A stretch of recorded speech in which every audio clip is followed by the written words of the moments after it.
The Lord be with you. And with your spirit. A reading from the Holy Gospel according to Luke. Glory to you, O Lord. At that time, the Lord appointed 72 others whom he sent ahead of him in pairs to every town and place he intended to visit. He said to them, "The harvest is abundant, but the laborers are few. So ask the master of the harvest to send out laborers for his harvest. Go on your way.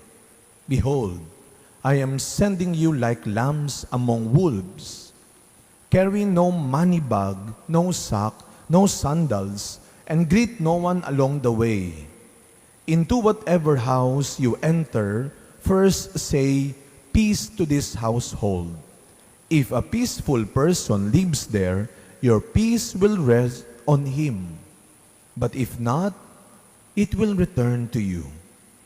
Stay in the same house and eat and drink what is offered to you, for the laborer deserves his payment. Do not move about from one house to another. Whatever town you enter and they welcome you, eat what is set before you. Cure the sick in it and say to them, 'The kingdom of God is at hand for you.' Whatever town you enter and they do not receive you, go out into the streets and say, 'The dust of your town that clings to our feet, even that we shake off against you.' Yet know this, the kingdom of God is at hand. I tell you, it will be more tolerable for Sodom on that day than for that town."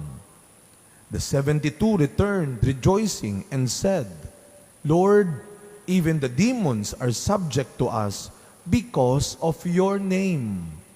Jesus said, "I have observed Satan fall like lightning from the sky. Behold, I have given you the power to tread upon serpents and scorpions, and upon the full force of the enemy, and nothing will harm you. Nevertheless, do not rejoice because the spirits are subject to you, but rejoice because your names are written in heaven." My dear friends, the Gospel of the Lord. Praise to you, Lord Jesus Christ.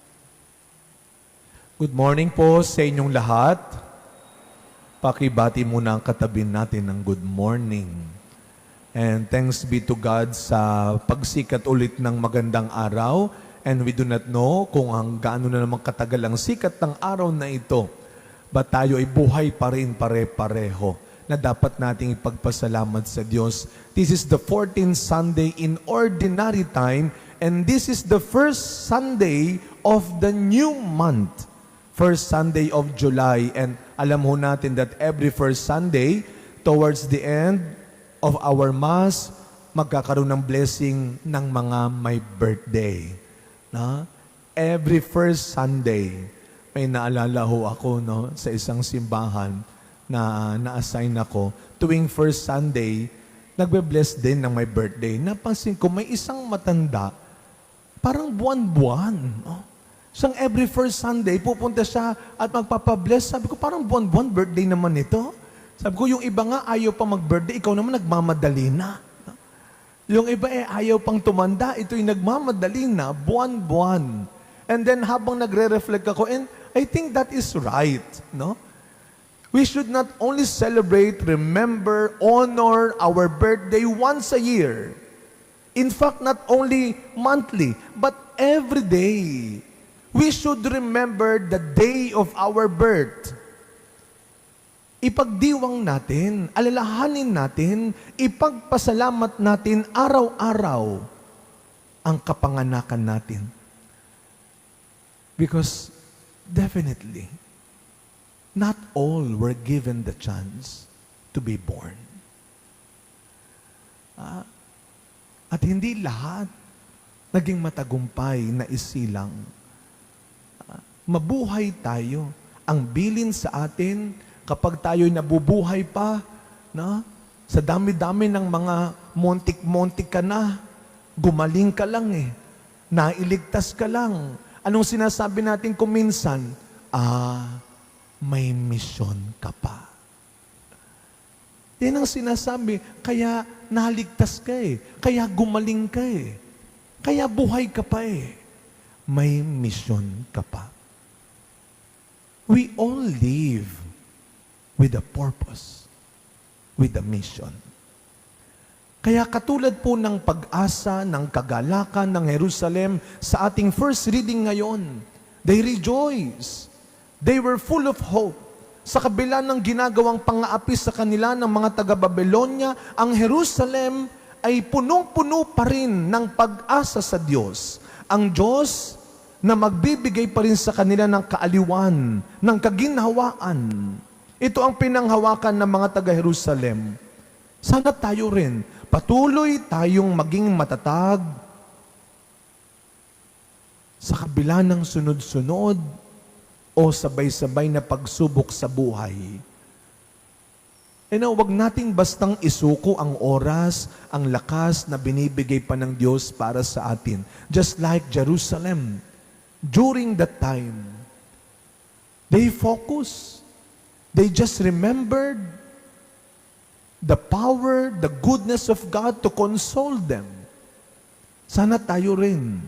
At magagawa natin yon kung katulad ni St. Paul to his letter to the Galatians sa ating second reading, paniwalaan natin, sundin natin ang sabi ni San Pablo, na kahit dumating man ang unos, ang hirap, ang pighati, wala tayong ibang maipagmamalaki. Wala tayong ibang makakapitan, kundi ang krus ni Kristo.